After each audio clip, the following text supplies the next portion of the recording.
नमस्कार दोस्तों, स्वागत है आपका यूट्यूब चैनल एबी टेक में। आज है 25 मार्च 2021 और जान लेते हैं आज की महत्वपूर्ण खबरें जो आज की प्रमुख समाचार पत्रों पर छाई हुई हैं। सबसे पहले बात करेंगे ग्राम विकास अधिकारी पदों पर भर्ती के बारे में। इसकी जो भर्ती परीक्षा है वो रद्द कर दी गई है। 2018 में 1953 पदों के लिए इसकी परीक्षा करवाई गई थी। जांच में धांधली की पुष्टि होने पर अधीनस्थ सेवा चयन आयोग ने फैसला लिया है और ये भर्ती परीक्षा रद्द कर दी है। लिखा है उत्तर प्रदेश अधीनस्थ सेवा चयन आयोग ने ग्राम पंचायत अधिकारी, ग्राम विकास अधिकारी और समाज कल्याण पर्यवेक्षक के 1953 पदों पर भर्ती के लिए हुई परीक्षा को निरस्त कर दिया है। आयोग के परीक्षा नियंत्रक दिनेश ने बुधवार को इस संबंध में आदेश जारी कर दिया। शासन के आदेश पर इसकी एसआईटी जांच करवाई गई और जांच में गड़बड़ी की पुष्टि होने के बाद आयोग ने यह फैसला लिया है। जब दोस्तों ये परीक्षा हुई थी उस समय बहुत सारी धांधली देखने को मिली थी और जो एजेंसी ये परीक्षा करवा रही थी वो एजेंसी संदिग्ध लग रही है। इस वजह से बाकी जो 3 विभिन्न भर्तियों की परीक्षाएं आने वाले टाइम पर अप्रैल मई में होनी है तो एजेंसी को ही एक तरीके से ब्लैक लिस्ट कर दिया गया है और जो उस एजेंसी से परीक्षाएं होने वाली थी अन्य भर्तियों की तो उन परीक्षाओं को भी स्थगित कर दिया गया है और नई जो परीक्षा की डेट है वो बाद में जारी की जाएगी। यहाँ पर देख सकते हैं लिखा है 3 परीक्षाएं टली। अधीनस्थ सेवा चयन आयोग ने इसके साथ ही वन रक्षक एवं वन्य जीव रक्षक के 728 पदों पर भर्ती के लिए 4 अप्रैल से होने वाली भर्ती परीक्षा अगले आदेशों तक स्थगित कर दी है। इसी तरह सहायक बोरिंग टेक्नीशियन के 486 पदों के लिए 25 अप्रैल को प्रस्तावित प्रतियोगात्मक परीक्षा और सहायक सांख्यिकी अधिकारी एवं सहायक शोध अधिकारी के 904 पदों पर भर्ती के लिए 8 मई को होने वाली प्रतियोगात्मक परीक्षा अगले आदेशों तक स्थगित कर दिया है। इस संबंध में आयोग के परीक्षा नियंत्रक दिनेश ने आदेश जारी कर दिया है। तो कुल मिलाकर के ये बड़ी कार्रवाई की गई यूपी SSSC के द्वारा। लाखों उन अभ्यर्थियों को यहाँ पर राहत दी गई है जो लोग भर्ती परीक्षा में शामिल हुए थे लेकिन धांधली के कारण उनकी जो दाल है वो नहीं गल पाई, मतलब परीक्षा क्वालिफाई नहीं कर पाए थे क्योंकि व्यापक स्तर पर यहाँ पर धांधली देखने को मिली है। यहाँ पर देखिए लिखा है कि वीडियो परीक्षा कराने वाली एजेंसी को ही दी गई थी जिम्मेदारी, इसलिए परीक्षा स्थगित कर दी गई। यानी बाकी जो परीक्षाएं हैं इसीलिए स्थगित कर दी गई। जिस एजेंसी को वीडियो की परीक्षा जिम्मेदारी दी गई थी वही एजेंसी ये परीक्षा भी संपन्न कराने वाली थी, इस वजह से बाकी परीक्षाओं को भी स्थगित कर दिया गया है। ये गड़बड़ी कैसे पकड़ में आई तो यहाँ पर देख सकते हैं लिखा है कि OMR सीट के मिलान से सामने आई थी गड़बड़ी। इस परीक्षा के लिए 3 OMR सीट तैयार कराई गई थी, एक आयोग के पास, दूसरी कोषागार के पास व तीसरी अभ्यर्थी के पास रहनी थी। मूल्यांकन कराया गया है तो तमाम अभ्यर्थियों के आयोग व कोषागार की OMR सीट में अंकों में अंतर था। आगे लिखा इस पर मेरिट में आए 136 अभ्यर्थियों को बाहर करते हुए उनके खिलाफ FIR दर्ज करा दी गई थी। इसमें और गड़बड़ी की आशंका को देखते हुए मामले की जांच STF को सौंप दी गई थी। प्रथम दृष्टया गड़बड़ियों की पुष्टि होने के बाद आयोग ने इसे निरस्त करने का फैसला लिया है। तो कहने का मतलब STF जांच इसमें कर रही थी और गड़बड़ी सामने देखने को मिली है, इस वजह से भर्ती परीक्षा रद्द कर दी गई है। बढ़ते हैं अगली अपडेट की तरफ। यहाँ पर अपडेट है रेलवे प्लेटफार्म टिकट को लेकर के। जो लोग रेलवे में आवागमन करते हैं तो उनके लिए अपडेट है कि रेलवे ने 50 की जगह 30 रुपये किया प्लेटफार्म टिकट का मूल्य। बुधवार आधी रात के बाद लागू हो गई प्लेटफार्म की नई दरें। बढ़ लेते हैं अगली अपडेट की तरफ। यहाँ पर अपडेट है 69 शिक्षक भर्ती को लेकर के। लिखा है शिक्षकों के खाली बचे 5000 पद भरे जाएंगे। मिशन रोजगार के तहत सरकारी प्राइमरी स्कूलों में 5000 शिक्षकों की भर्ती होगी। ये पद 69 शिक्षक भर्ती में रिक्त रह गए और इसके लिए विभाग तीसरी मेरिट सूची निकालेगा। ये जानकारी स्वतंत्र प्रभार वैश्विक शिक्षा मंत्री सतीश चंद्र द्विवेदी ने दी है। तो कुल मिलाकर के तीसरी काउंसलिंग के अंतर्गत लगभग 5000 शिक्षकों की भर्तियां होंगी और ऐसे में जो अभ्यर्थी 69 शिक्षक भर्ती में थे और जो बाउंड्री लाइन के आसपास थे, जो कुछ अंकों से चूक गए थे, उनके लिए यहाँ पर बड़ी राहत मिलने वाली है और उनका यहाँ पर तीसरी काउंसलिंग में नाम आने के पूरे आसार हैं। किस जिले में कितने कितने पद रिक्त हैं इसकी पूरी सूची हमारे टेलीग्राम चैनल पर अवेलेबल है, वहाँ से आप चाहें तो डाउनलोड कर सकते हैं।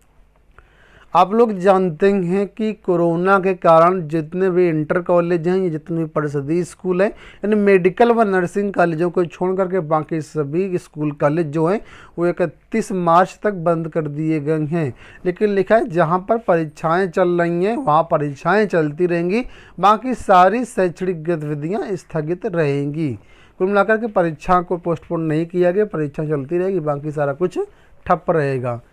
बढ़ लेते हैं अगली अपडेट की तरफ। यहाँ पर अपडेट है एलटी ग्रेड को लेकर के। लिखा है आयोग ने सॉफ्ट कॉपी निदेशालय को भेजी। एलटी ग्रेड के 2542 चयनित अभ्यर्थियों की फाइलें भेज दी गई हैं। प्रतियोगियों ने कहा संघर्ष रहा सफल। तो कुल मिलाकर के प्रतियोगी छात्रों का संघर्ष सफल रहा। जो सॉफ्ट कॉपी है निदेशालय को भेज दी गई। निदेशालय से बहुत जल्द जो है आपकी ज्वाइनिंग के लिए पोर्टल खुलवा लिया जाएगा, ऐसा प्रतियोगी मोर्चा का दावा है और उम्मीद है कि अप्रैल माह में ज्वाइनिंग हो जाएगी। बढ़ते हैं अगली अपडेट की तरफ। यहाँ पर अपडेट है एसएससी को लेकर के। लिखा है 47% अभ्यर्थियों ने छोड़ दी जेईई 2020 भर्ती परीक्षा। अंतिम दिन इलेक्ट्रिकल इंजीनियरिंग की परीक्षा में 58% रही उपस्थिति। कर्मचारी चयन आयोग की जूनियर इंजीनियर परीक्षा 2020 बुधवार को पूरी हो गई। एसएससी मध्य क्षेत्र के लिए हुई परीक्षा के तीसरे दिन इलेक्ट्रिकल इंजीनियरिंग की परीक्षा थी। इसमें कुल मिलाकर के 32,813 परीक्षार्थी में से 19,093 अभ्यर्थी जो है उपस्थित रहे हैं। एक बड़ी अपडेट की बात है दोस्तों, लगभग 40,000 पदों पर जो भर्ती का विज्ञापन है वो आज जारी होगा। देखा एसएससी की ओर से केंद्रीय सुरक्षा बलों के लिए कांस्टेबल जीडी परीक्षा के लिए आवेदन प्रक्रिया 25 मार्च 2021 से शुरू हो जाएगी। कांस्टेबल जीडी के लिए आवेदन 10 मई तक लिए जाएंगे।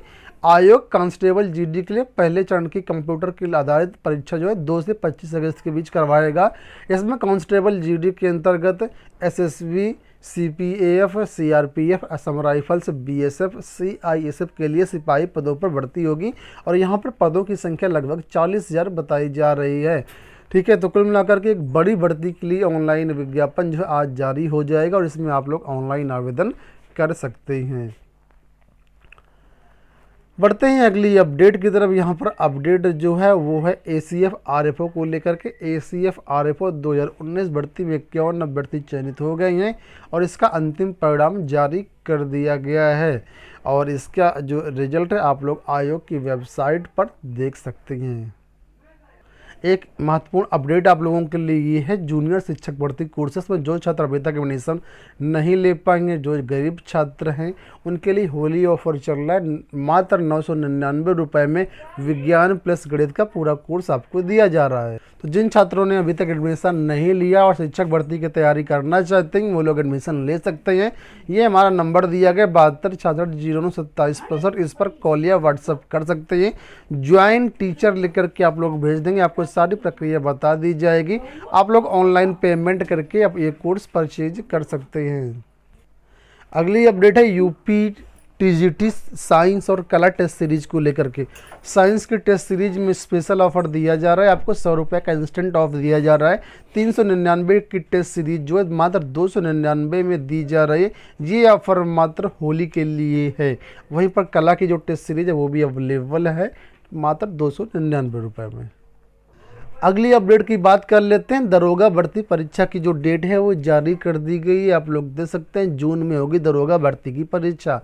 1 अप्रैल से उप निरीक्षक नागरिक पुलिस के लिए प्लाटून जो भर्तियों के लिए ऑनलाइन आवेदन लिए जाने हैं। इसकी लास्ट डेट 30 अप्रैल तक है और इसके लिए लिखा है इसके बाद जून माह में दरोगा के लिखित भर्ती की परीक्षा करवाई जाएगी। भर्ती बोर्ड के अध्यक्ष व डीजी राजकुमार विश्वकर्मा के अनुसार दरोगा भर्ती की परीक्षा कराने के लिए संस्था का चयन कर लिया गया। मुख्यमंत्री के अनुमोदन मिलने के बाद भर्ती बोर्ड ने संस्था के साथ MOU साइन किया है। इसके साथ ही उप निरीक्षक के लिए 23 संवर्ग की भर्ती परीक्षा जुलाई में कराए जाने की तैयारियां हैं। सूबे में इस बार 9,534 उप निरीक्षक व समकक्ष पदों पर सीधी भर्ती होने जा रही है। इसके लिए भर्ती परीक्षा जो है कई बिंदुओं पर बोर्ड अपनी तैयारी कर रहा है। तो कुल मिलाकर के SI और ASI जो पदों पर भर्ती होनी है उसके लिए जून और जुलाई में लिखित परीक्षा करवाई जाएगी। अंत में बात कर लेते हैं रोजगार मुद्दे को लेकर के। लिखा है कि रोजगार के सवाल पर छात्रों ने बुलाई महापंचायत। रोजगार के सवाल को लेकर के बुधवार को छात्रों ने महापंचायत बुलाई। उनका कहना है कि किसान पंचायत के बाद अब देश में छात्र युवा पंचायत शुरू हो सक गई है। बुधवार को सलोरी में छात्र युवा पंचायत बुलाई गई, जिसमें छात्रों, युवा संगठनों और नेताओं ने भागीदारी की। युवा हल्ला बोल के संस्थापक अनुपम ने सरकार को झूठा प्रचार बंद करके सच्चे रोजगार पर ध्यान देने की बात कही है। छात्र युवा पंचायत में प्रस्ताव पारित कर सभी प्रमुख मांगों पर जल्द से जल्द कार्रवाई करने की मांग की गई है। युवा मंच के अध्यक्ष अनिल सिंह और संयोजक राजेश सचान ने भी पंचायत में रिक्त पदों को भरने की मांग की। तो दोस्तों, ये हो गई आज की सारी अपडेट। आशा करते हैं वीडियो पसंद आया होगा। इस वीडियो में इतना ही। धन्यवाद।